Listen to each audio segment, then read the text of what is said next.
Hello everyone, welcome to ASR NCERT Decoded. So today we are going to continue that previous video in a form of pre-fertilization, fertilization and post-fertilization.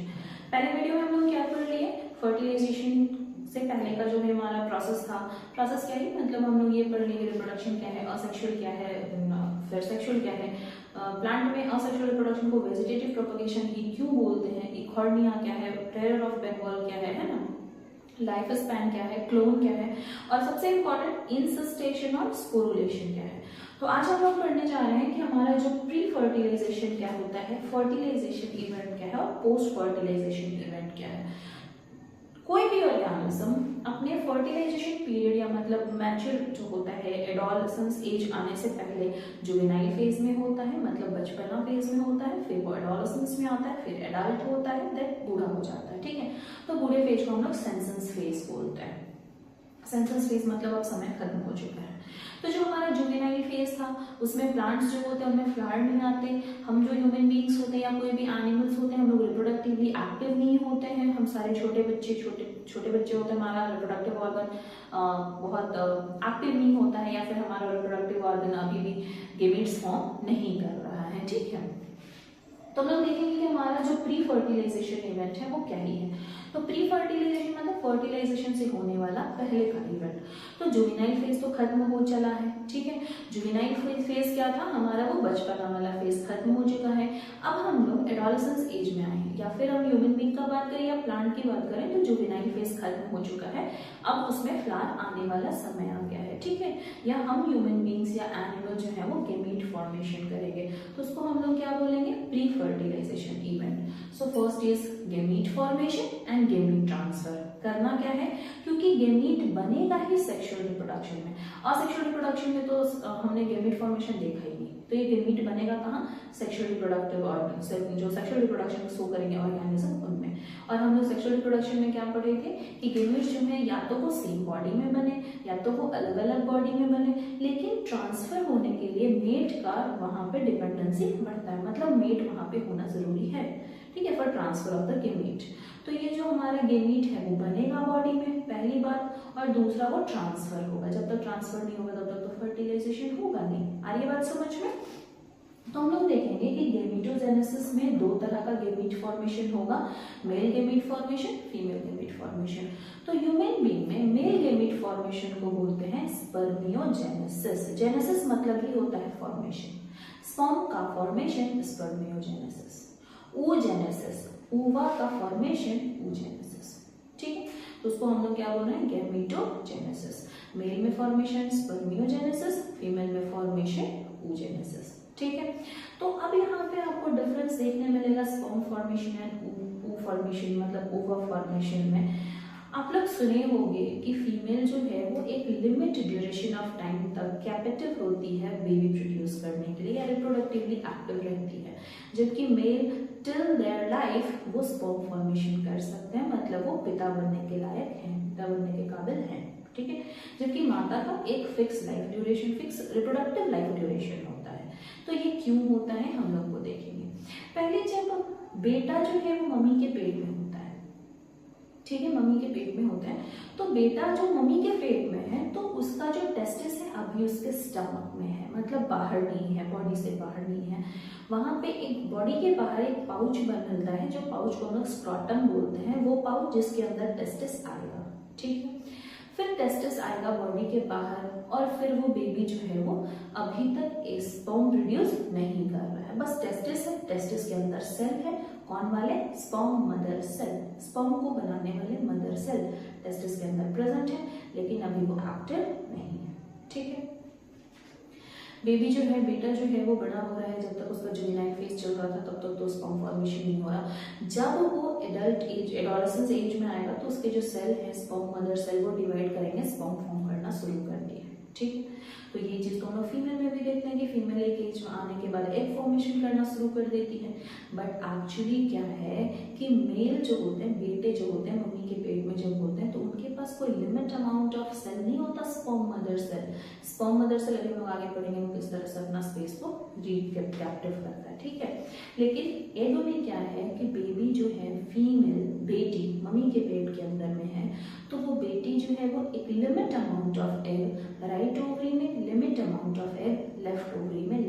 रही है, ठीक है।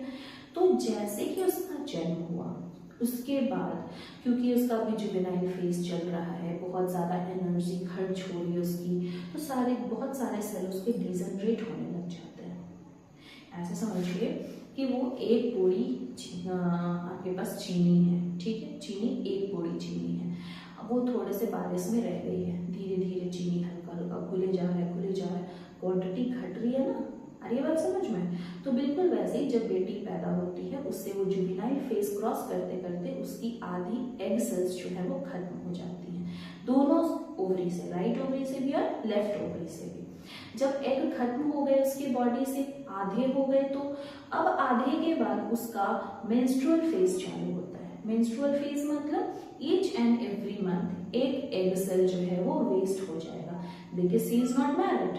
आ रही बात समझ में। तो वो एग फॉर्म कर रही है, लेकिन अभी भी उसकी बेबी कंसीव नहीं हो सकती क्योंकि अभी उसकी शादी नहीं हुई है।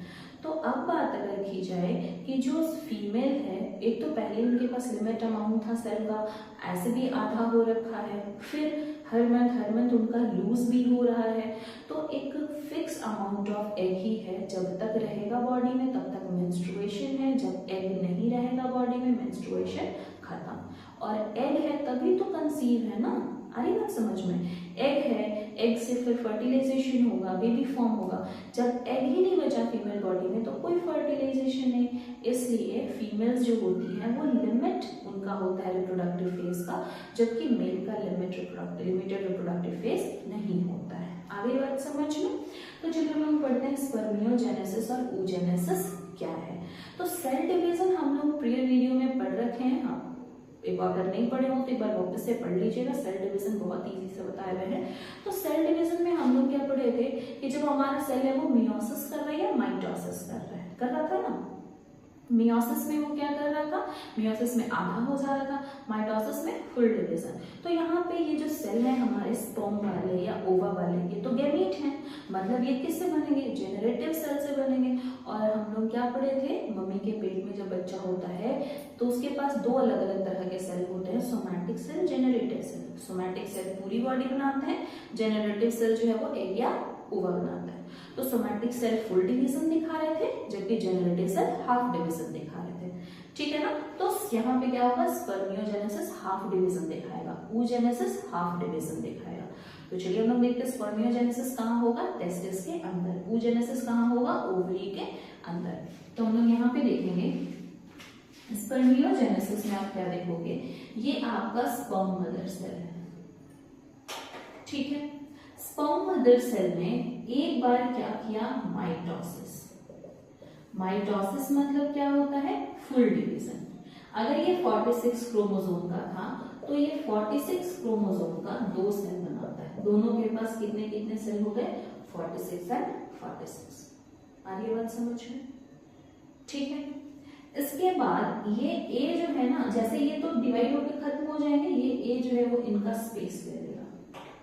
अब बी एक बार वापस से क्या करेगा, माइटोसिस करेगा, माइटोसिस करेगा। तो यहाँ पे ये क्या बनाता है, सी एंड डी। आप ऐसे देखो, ठीक है, कितने कितने क्रोमोसोम वाले, 46 क्रोमोसोम वाले।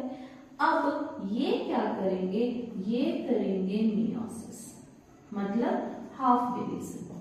तो ये बी जो है वो क्या बनाएंगे, ई एफ, और ये भी क्या बनाएंगे, जी एच। इनके पास कितना कितना सेल हो गया, 23 क्रोमोसोम, 23 क्रोमोसोम, 23 क्रोमोसोम, 23 क्रोमोसोम। अब आई बात समझ में। आप क्यों देखे हो कि एक स्पर्म जो है वो, एक एग सेल जो है वो कितना स्पर्म फॉर्म करता है, 4। इसके बीच का जो इवेंट है, ये एक स्पर्म मदर सेल 4 स्पर्म बनाती है। कब, जब एक स्पर्म मदर सेल माइटोसिस दिखा करके एक स्वयं खुद का एक अपने जैसा सेल बनाएगी जो उसका जगह ले लेगा। ये टूट के 2 भाग में बढ़ गई, ये वापस इनके जगह पे चला गया। बी जो है वो फिर से माइटोसिस दिखाएगा, ये जो है मियोसिस दिखाएंगे। तो ये क्या हो गया हमारा 4। आगे बात समझ में, स्पर्म कैसे फॉर्म हो रहे हैं। तो स्पर्मियोजेनेसिस क्या है, formation of sperm in male body, ठीक है। अभी हम रिप्रोडक्टिव स्ट्रक्चर जब मेल का पढ़ेंगे तो इजी समझ में आ जाएगा कि किस तरह से प्रोसेस क्या है फॉर्मेशन होने का। लेकिन ओवरऑल ये दिमाग में रखिए कि इसका ही रीजन है कि ये सेल जैसे कि बी ए और बी बनाया, ए वापस से यहाँ चला गया, फिर ये बनाएगा ए और बी, ए वापस से यहाँ चला जाएगा, तो कभी इसकी क्वांटिटी खत्म होगी नहीं ना। इसलिए स्पर्म जो है वो मेल कब तक बना सकते हैं, होल लाइफ बना सकते हैं। ठीक है, चलिए अब हम लोग देखते हैं oogenesis क्या है।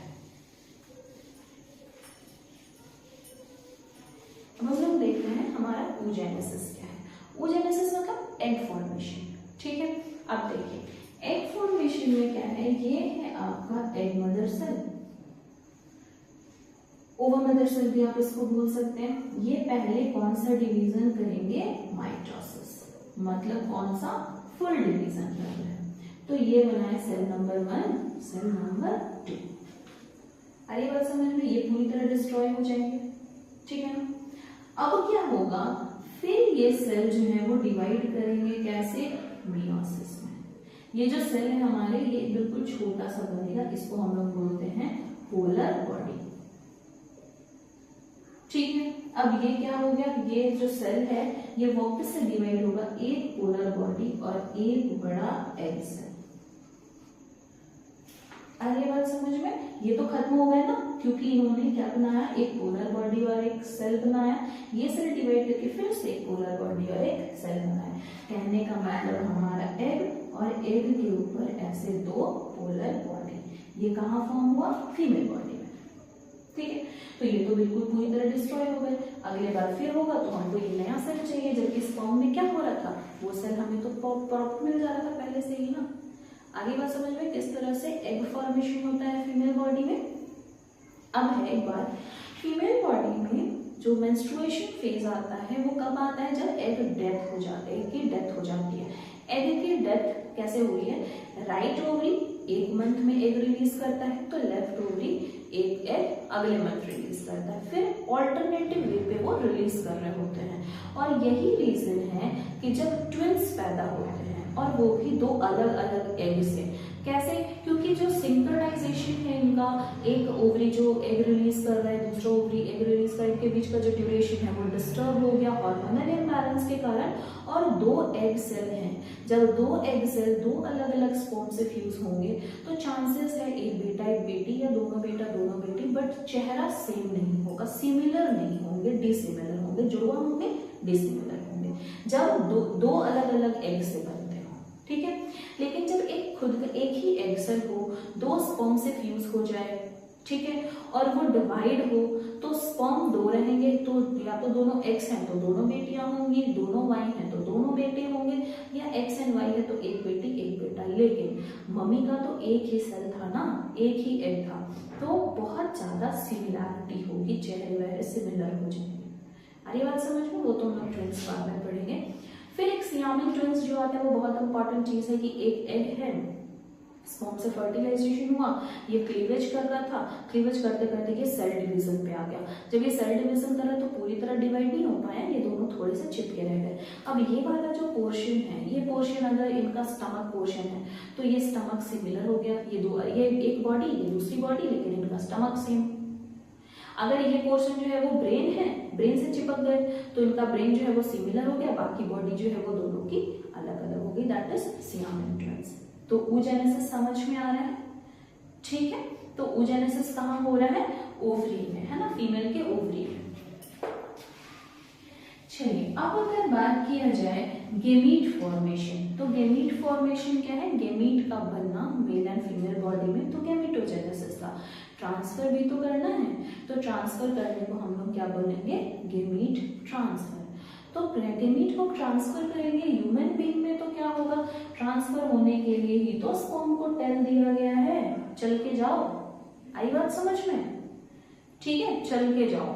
और सेम चीज पॉलन ग्रेन की अगर बात की जाए तो पॉलन ग्रेन जो है वो पॉलन ट्यूब के थ्रू पहुंचाया जाता है ले जाकर के एग के पास, या तो वाटर के थ्रू पहुंचाया जाता है एग के पास, ठीक है ना। तो ट्रांसफर होता है male gamete and female gamete का। कभी कभी फीमेल गेमीट बॉडी से बाहर होती है, फीमेल बॉडी से बाहर होती है, तो एक्सटर्नल फर्टिलाइजेशन होता है। अगर वो फीमेल बॉडी के अंदर होती है तो इंटरनल फर्टिलाइजेशन होता है, वो हम लोग फर्टिलाइजेशन वाले सेगमेंट में पढ़ेंगे। तो हम लोग क्या पढ़ रहे हैं, गेमीट को ट्रांसफर कैसे करते हैं। अब देखिए गेमीट ट्रांसफर होने के लिए क्या है, फ्लावर में तो हम लोग पढ़े ही हैं कि फ्लावर में क्या होता है, जब पॉलन ग्रेन आएगा तो पॉलन ट्यूब फॉर्म होगा और पॉलन ट्यूब जो है वो ले जाकर के एग तक क्या पहुंच जाता है, मेल गेमीट पहुंच जाता है। अगर ह्यूमन बीइंग की बात करें तो स्पर्म के पास टेल होता है जिससे स्पर्म जाता है, ठीक है। अच्छा एक और क्वेश्चन, आप लोग देखे होंगे कि बच्चे जो होते हैं वो, हाँ भी तो पापा चॉकलेट ला देते हैं, पापा जो मांगो वो दिला देते हैं, ऑब्वियसली बात है, तो इसलिए बच्चे बोलते हैं कि पापा से ज़्यादा प्यार है, लेकिन इमोशनली बहुत ज़्यादा माँ से कनेक्ट होता है। आपको चोट लगता है तो आपके दिमाग मुँह से सबसे पहले निकलता है माँ, है ना। तो ये रीज़न क्या है, इसके पीछे का लॉजिक ये है कि ये आपका स्पर्म है, स्पर्म का न्यूक्लियस है, जबकि आपका एग का न्यूक्लियस में भी जेनेटिक मटेरियल है, माइटोकॉन्ड्रिया में भी जेनेटिक मटेरियल है। तो मम्मी का कंट्रीब्यूशन डबल हो जाता है बच्चे में। जेनेटिक व्यू से अगर देखा जाए तो मम्मी क्या करती हैं, अपने न्यूक्लियस का भी जेनेटिक मटेरियल और माइटोकॉन्ड्रिया का भी जेनेटिक मटेरियल बच्चे को देती हैं, जबकि पापा सिर्फ न्यूक्लियस का जेनेटिक मटेरियल देते हैं, इसलिए बच्चा माँ से ज़्यादा कनेक्टेड होता है, ठीक है।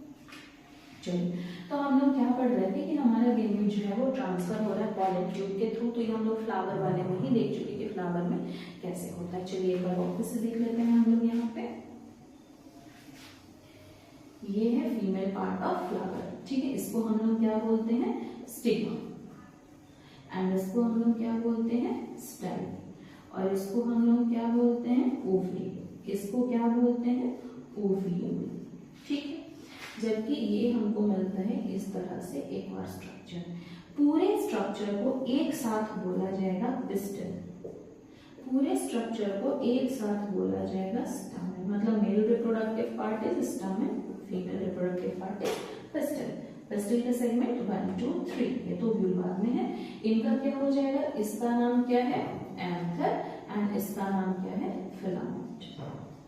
वर्क पूछा जाए तो एंथर जो है वो कैसे है, बाई लोब है। देखो एक लोब, दो लोब, ऐसे बाई लोब्ड है ना। तो दो लोब के, इसके अंदर में पॉलन ग्रेन मदर सेल होता है जो डिवाइड करता है और पॉलन ग्रेन फॉर्म करता है। इसको हम सेकंड चैप्टर में भी पढ़ेंगे, formation of pollen grain. Pollen grain form हुआ, ठीक है। फिलामेंट का क्या काम है, एंथर को फ्लावर के पार्ट से जोड़ के रखना। स्टिग्मा का क्या काम है, एक पॉलन ग्रेन उड़ के आया और यहाँ पे ऐसा स्टिग्मा प्लेटफॉर्म है जहां पे पॉलन ग्रेन आएगा।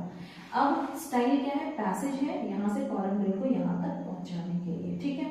अब होगा क्या, एक पॉलन ट्यूब फॉर्म होगा जिसमें दो सेल होंगे, एक और एक, दो सेल, पहले वाला सेल, दूसरा वाला सेल। ये हो गया आपका वेजिटेटिव सेल और ये हो गया आपका जेनरेटिव सेल। अरे बात समझ में। तो ये जो ट्रांसफर है, गेमीट ट्रांसफर, ये कैसे हो सकता है, पानी से हो सकता है, हवा से हो सकता है, एनिमल से हो सकता है, बर्ड से हो सकता है, एंट से हो सकता है, इंसेक्ट्स स्पेशल। तो बहुत सारी चीजें हैं जो गेमीट को ट्रांसफर कराती हैं। अब बात है गेमीट जो ट्रांसफर होगा एयर पॉलिनेटेड किसमें है, एयर पॉलिनेटेड कौन से प्लांट है, वाटर पॉलिनेटेड कौन से प्लांट है, या फिर इंसेक्ट पॉलिनेटेड।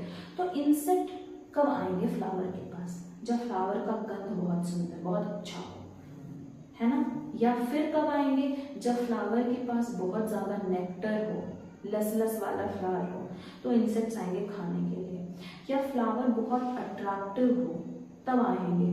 तो वो सारे पौधे हैं जिनके फ्लावर अट्रैक्टिव होते हैं, जिनके फ्लावर में बहुत स्ट्रॉन्ग स्मेल होता है, या फिर जिनके फ्लावर में नेक्टर ज्यादा होता है, इंसेक्ट से पॉलिनेट होंगे, ठीक है।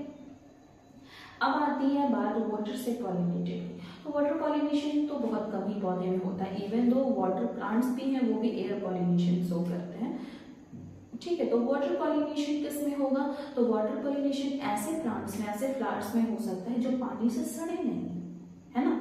तो मतलब उनके ऊपर म्यूसिलेजिनस कवर होना चाहिए। पानी में अगर फूल है, पानी में पॉलन ग्रेन चल गया, मान लो पॉलन ग्रेन जो है वो पानी में चल गया है, तो वो तो खराब हो जाएगा। उसके ऊपर एक सीट होनी चाहिए ना उसको कवर करने के लिए। तो वैसे प्लांट जिनके पॉलन ग्रेन में सीट पाई जाती है, कवरिंग पाई जाती है, एक्स्ट्रा कवरिंग, जिलेटिनस कवरिंग, तो उनको वो सर्वाइव करने में वाटर में हेल्प करती है। तो नेचर ने यहाँ खर्च किया कहाँ, जिलेटिनस सब्सटेंस पे। नेचर ने यहाँ कहाँ खर्च किया, इंसेक्ट पॉलिनेशन में। उनको नेक्टर दे दिया, कलर दे दिया, स्मेल दे दिया। किसी को नेक्टर, किसी को कलर, किसी को स्मेल, किसी को तीनों, किसी को दो चीज, ठीक है। अब बात आती है एयर पॉलिनेशन में। एयर पॉलिनेशन वाले जो प्लांट्स होते हैं जिनमें एयर पॉलिनेशन होता है उनमें फीमेल्स जो होती है, female flower, female part of the flower, वो कॉन्स्पिक्यूअस होते हैं, पूरे गुच्छे में होते हैं। ठीक है, गुच्छे में क्यों होंगे? क्योंकि पॉलन ग्रेन तो हवा से उड़ के आया है, इंसेक्ट तो है नहीं कि इंसेक्ट के पाँव पे बैठे हैं, इंसेक्ट एक पर्टिकुलर जगह पे आके बैठेगा, पॉलन ग्रेन आ गया वहां तक, नहीं, हवा से आ रहा है, उनको कहाँ पता कहाँ आना है। तो अगर खूब सारे flower, suppose that this 5 fingers I am having, this indicates a flower, 5 अलग अलग फ्लावर हैं, ठीक है, इस तरह से गुच्छा बन के एयर आ रहा है। एयर अगर इस वाले फ्लावर पे आना चाहता है, पॉलन ग्रेन को इस वाले फ्लावर पे आना था या इस वाले फ्लावर पे आना था, कहीं पे भी, तो इसमें से कहीं पे भी अगर गिर जाए तो ये पांचों कनेक्टेड हैं सिमिलर जगह पे और इनका एग जो है वो यहीं पे प्रेजेंट है। तो चाहे वो इस वाले फ्लावर पे पॉलन ग्रेन गिरे, इस वाले फीमेल फ्लावर पे, इस वाले पे, लेकिन वो पहुंचेगा सीधा ओव्यूल के पास, फर्टिलाइजेशन होगा और फिर सीड फॉर्मेशन होगा। तो वो सारे फूल जो आपको गुच्छे में नजर आते हैं उनमें क्या होता है? Air pollination. क्लियर बात है?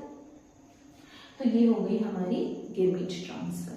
ठीक है, now come to the next. तो ऑब्वियसली ह्यूमन बीइंग में गेमेट ट्रांसफर, इंसेमिनेशन समझे ही होगे कि मेल बॉडी से स्पर्म को बाहर कर देना, फीमेल बॉडी में इंजेक्ट कर देना, that is a gamete transfer. Now come to the fertilisation. Fertilisation क्या है?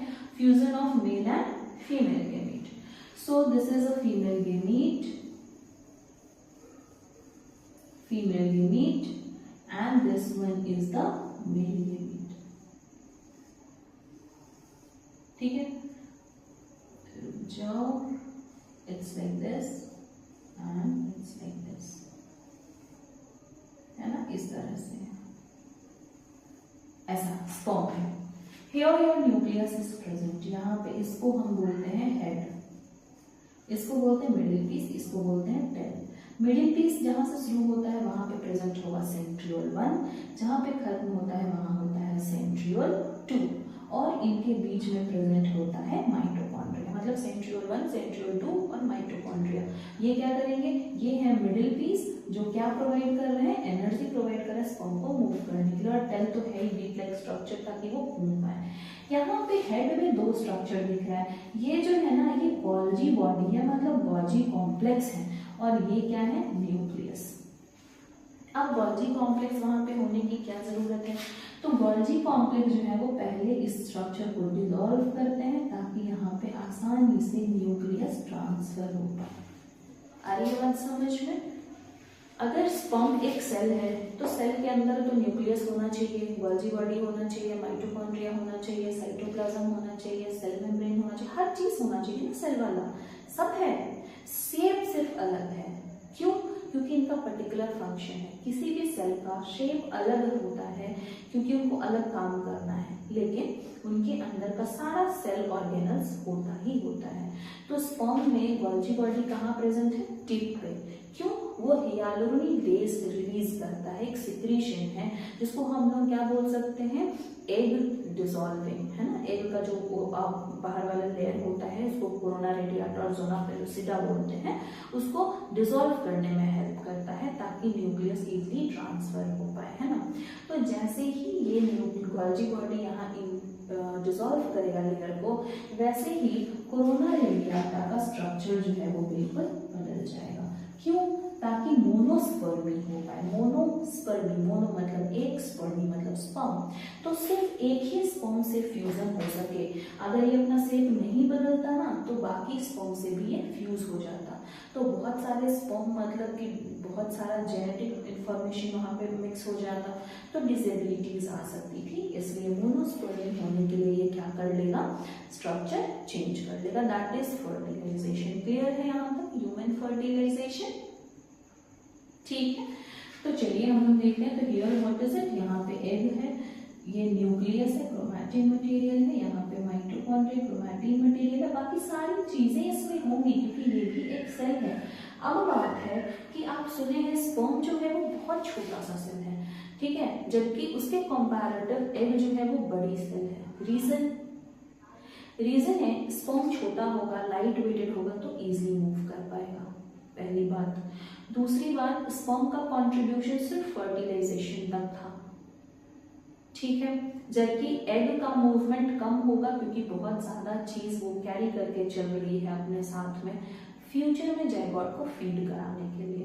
तो बहुत ज्यादा एनर्जी कंटेंट फूड जो है वो रिजर्व फूड किसके पास होगा, एग के पास, इसलिए एग का साइज बड़ा होता है, एग स्लो मूव करती है। आई बात समझ में। अब हम लोग क्या पढ़े थे कि हमारा जो एग है वो डिवाइड नहीं करता, वो एक लिमिट तक डिवाइड करके रुक जाता है ना। तो जब वो डिवाइड ही नहीं कर रहा है तो जाइगोट कैसे बन रहा है, ठीक है। होता क्या है कि जब फर्टिलाइजेशन हो रहा है उस समय ये हमारा एग है, ये न्यूक्लियस है और ये मेल न्यूक्लियस है, यहाँ पे सेंट्रियोल है, सेंट्रियोल से ये माइटोकॉन्ड्रिया, सेकेंड सेंट्रियोल, टेल, है ना। तो इतना सारा कंटेंट जो है वो सेल के अंदर आता है, मतलब न्यूक्लियस फ्यूज करने के लिए, और ये फर्स्ट सेंट्रियोल भी फीमेल एग के पास आता है। तो जब फर्स्ट सेंट्रियोल फीमेल एग के पास आता है ना, तब इनका डिवीजन चालू होता है और ये डिवाइड करके क्या बनाएंगे, जाइगोट। आ रही है बात समझ में, ठीक है ना। कि उसके पहले ये डिवाइड नहीं करते हैं। तो ये डिवाइड कब करेंगे, जब स्पर्म से इनको फर्स्ट सेंट्रियोल मिलेगा, ताकि इनका सेंट्रियोल का काम क्या है, हम लोग देखे थे ना, हमारा ये सेल है और यहाँ पे हमारा सेंट्रियोल है, ठीक है। 90 डिग्री पे ये स्पिंडल फाइबर फॉर्म करता है और स्पिंडल फाइबर क्या करते हैं, क्रोमोसोम को पकड़ के खींच लेते हैं और दो अलग अलग भाग में बांट देते हैं। तो सेंट्रियोल होगा तभी तो डिवीजन होगा। क्लियर है यहाँ तक बात। चलिए, तो हम लोग देखें कि ह्यूमन में फर्टिलाइजेशन कैसे हो रहा है। अब हम लोग देखेंगे प्लांट में फर्टिलाइजेशन कैसे है, ठीक है। तो हम फिर से यहाँ पे ड्रॉ करने जा रहे हैं। ये है हमारा स्टिग्मा, यहाँ है पोलन ग्रेन, ठीक है। ये है हमारा ओव्यूल, है ना। ओव्यूल को अलग से भी हम ड्रॉ कर देंगे। ओव्यूल का स्ट्रक्चर जो होता है वो कितना होता है, 8 न्यूक्लियस और 7 सेल। 7 सेल होगा लेकिन 8 न्यूक्लियस होगा। अब 8 न्यूक्लियस कैसे होगा, एक सेल यहाँ, दूसरा सेल, तीसरा सेल, ये हो गया चौथा सेल, पांचवा सेल, छठा सेल, और ये हो गया सातवां सेल। आगे बात समझ में। अब सेल किसको बोलोगे, सेल किसको बोलोगे, सेल मतलब the structure inside which all organelles are enclosed, है ना। तो ये 7 अलग अलग मेम्ब्रेन से बने हुए सेल हैं, तो 7 सेल्ड कंडीशन। लेकिन न्यूक्लियस की कहानी क्या है, 1 न्यूक्लियस, 2 न्यूक्लियस, 3, 4, 5, 6, 7, 8, इसलिए 8 न्यूक्लियस 7 सेल्ड। आगे बात समझ में, 8 न्यूक्लियस 7 सेल्ड क्यों बोलते हैं। अब इनका नाम क्या है, इन तीनों का नाम क्या है, एंटीपोडल सेल, एंटीपोडल सेल। ये जो किनारे वाले दोनों है ना, इनका नाम क्या है, सिनर्जिड सेल, सिनर्जिड सेल। जबकि ये बीच वाला जो है वो क्या है, एग। और ये जो सेंट्रल सेल है इसको हम लोग क्या बोलते हैं, पोलर न्यूक्लियाई। आगे बात समझ में, पोलर न्यूक्लियाई। फिर से ये एक बड़ा सा स्ट्रक्चर ऑफ ओव्यूल, 1 2 3 सेल ऊपर, 1 2 3 सेल नीचे, एक सेल यहाँ, 7 सेल, 1 2 3 4 5 6 7 8 न्यूक्लियस। तीनों का नाम एंटीपोडल, पोलर न्यूक्लियाई, 2 का नाम सिनर्जिड और 1 का नाम एग, ठीक है। इस इंड को हम लोग बोलते हैं माइक्रोपिलर इंड, जबकि इस इंड को हम लोग क्या बोलते हैं, चैलेजल इंड, ठीक है। आपको स्ट्रक्चर ऑफ ओव्यूल में पता चलेगा, इनका अलग अलग स्ट्रक्चर होता है, अलग अलग तरीके से ये प्रेजेंट होते हैं। अब क्या हुआ, पोलन ग्रेन यहाँ पे आया, ठीक है। पोलन ग्रेन आया, आपका जो फ्लावर है, ठीक है, फ्लावर एयर पॉलिनेटेड फ्लावर है, ऐसा फ्लावर जिसमें हवा से पॉलिनेशन होना है। आपके बागीचे में आम का पेड़ है, नारियल का पेड़ है, फिर संतरे का पेड़ है, बैर का पेड़ है, बहुत सारा पेड़ है। पॉलन ग्रेन भी बहुत सारा फॉर्म आप देखे होंगे कि आपका जो बैर है या फिर आपका जो आम है वो लगभग ड्यूरेशन होता ही होता है ना, उनका सेम ड्यूरेशन होता है। आम का बोलो या फिर अलग अलग फल कोई भी, तो उनका जो पॉलन ग्रेन है वो फॉर्म हो रहा है। पॉलन ग्रेन हवा में हो रहा है। अब सिर्फ पेड़ फल का ही क्या, दूसरे फ्लावर्स भी हो सकते हैं आपके। तो फूल हर, चाहे वो फल का पौधा हो या फिर वो सब्जी का पौधा हो, कुछ भी हो, सब में तो पॉलन ग्रेन बनने हैं। तो जो पॉलन ग्रेन हवा से उड़ के आया अगर ये मान लो कि आम का female part of the flower है, मैंगो का है, तो पॉलन ग्रेन अगर वहाँ ब्रिंजल का आया होगा तो फॉर्मेशन तो नहीं होना चाहिए सीड का। पॉलन ग्रेन ऑफ ब्रिंजल अगर फर्टिलाइज करता है एग ऑफ मैंगो तो वह आम बनेगा कि बैगन। ठीक है, तो होता क्या है यहाँ पे कि ये वाले जो न्यूक्लियस हैं ये इनको डिनाई कर देते हैं, नहीं भाई ये हमारी बिरादरी का नहीं है। ठीक है, वो डिजनरेट हो जाएंगे जब ही इनके पास इनका वाला कंपैटिबल पॉलन ग्रेन आएगा। ठीक है, पॉलन पिस्टिल इंटरैक्शन इसी को बोलते हैं, जिसमें पॉलन पिस्टिल से इंटरैक्ट करता है और ट्यूब फॉर्म करेगा। अगर ये कॉमन जीन जनरेशन के नहीं हुए तो पॉलन ग्रेन का पॉलन ट्यूब फॉर्म नहीं होगा। ठीक है, तो क्या हम उसको क्या बोलते हैं, पॉलन पिस्टिल इंटरैक्शन। आगे बात समझ में, पॉलन पिस्टिल इंटरैक्शन क्या है, जैसे ही अपना वाला पॉलन ग्रेन यहाँ पे आएगा, सिनर्जिक सेल जो है वो क्या करेंगे, देखो यहाँ पे इस तरह से सेल भरा पड़ा है, हॉलो तो है नहीं, ठीक है ना, यहाँ पे क्या है सेल, ऐसे खूब सारे सेल भरे हुए हैं इधर इधर इधर, हॉलो जगह तो है नहीं, तो ये अभी तो फिर करके लुढ़क गया होगा। ठीक है, जैसे ही यहाँ अपना वाला पॉलन ग्रेन आएगा तो ये दोनों सिनर्जिक सेल जो है ना ये क्या करेंगे, सिनर्जिक सेल फॉर्म करेंगे एक इस तरह का पाइप, इसको हम लोग क्या बोलेंगे, लगता है पॉलन ग्रेन पॉलन ट्यूब बनाता है, लेकिन सिनर्जिक सेल का सिक्रीशन जो है वो पहले एक सिक्रीशन के थ्रू पैसेज को क्लियर करता है। अब हमारा पॉलन ग्रेन जो है वो इस तरह से खाली वाले जगह में आता रहेगा, दो अलग अलग न्यूक्लियस लेकर। आ रही है बात समझ में? अगर आप पॉलन ग्रेन का स्ट्रक्चर देखें तो पॉलन ग्रेन का दो तरह का इनका वॉल होता है। एक अंदर वाला जो हमारा ये रेगुलर वॉल है, रेगुलर वॉल को बोलते हैं इंटाइन, जबकि बाहर वाले जो हमारा वॉल है उसको बोलते हैं एक्साइन। एक्साइन क्या है, बाहर वाला स्ट्रक्चर बहुत टफ, अंदर वाले जो वॉल है उसको हम लोग बोलते हैं इंटाइन। अब एक जगह पे एक्साइन जो है वो जुड़ा हुआ नहीं है, ये खाली जगह है, इसको हम लोग क्या बोलते हैं, पॉलन जर्मिनेशन पोर। ये खाली जगह क्यों छोड़ा हुआ है, ताकि ये इंटाइन अपने आप को ऐसे बाहर लेकर के जाए और न्यूक्लियस को बाहर ले जाए। ठीक है, पहले इनके पास दो न्यूक्लियस था, दोनों को बाहर ले जाए। ठीक है, तो इंटाइन जो है वो सेल मेम्ब्रेन का काम कर रहा है, एक्साइन सेल वॉल का काम कर रहा है। जब तक सेल वॉल टूटेगा नहीं तब तक सेल मेम्ब्रेन बाहर आएगा नहीं, तो सेल वॉल जो है वो थोड़ा सा जगह छोड़ दिया रहेगा, सेल मेम्ब्रेन आगे की तरफ बढ़ेगा और अंदर का सारा कंटेंट लेके बाहर। ठीक है, तो हुआ क्या, ये जो दो सेल हैं वो आ रहे हैं हमारे। ठीक है, अभी हम इसको यहाँ पे ड्रॉ कर देते हैं डायरेक्ट, ये ऐसे, ये क्या है हमारा pollen tube. Don't mix the passage man, कैसे जाएगा फिर पॉलन ग्रेन। आ रही बात समझ में, एक सेल दूसरा सेल आ गया है ना, एक सेल और दूसरा सेल, दोनों के दोनों क्या है, मेल गैमीट है। चलिए थोड़ा सा हम इसका सेक्शन, तुम्हारा सेक्शन यूज करेंगे जी, बहुत बुरा मत मानना। चलिए, तो क्या है, ये हमारा एग था, एक दो तीन एंटीपोडल सेल, यहाँ पे एग सेल, ये हमारे जो सिनर्जिड सेल थे इनका ये फिलीफॉर्म एपेरेटस था। ठीक है, इन्होंने क्या किया, सिक्रीशन किया और अब ये डिस्ट्रॉय हो जाएंगे क्योंकि इनकी सारी एनर्जी खत्म हो गई, इनका यहीं तक काम था। और यहाँ पे हमारे पास क्या आया है, दो मेल गैमीट 1, मेल गैमीट 2, ये एग है, ये हमारा एंटीपोडल सेल है और ये पोलर न्यूक्लियाई है। आगे बात समझ में, male germ cell 1 and germ cell 2। Male germ cell 1 fuse करेगा एग से, इसको हम लोग क्या बोलेंगे, सिंगेमी। एक मेल गैमीट एग से फ्यूज करेगा सिंगेमी, आगे जाके क्या बनाएगा, एम्ब्रियो। अच्छा, you can write it like zygote also, zygote, then it will form what, embryo।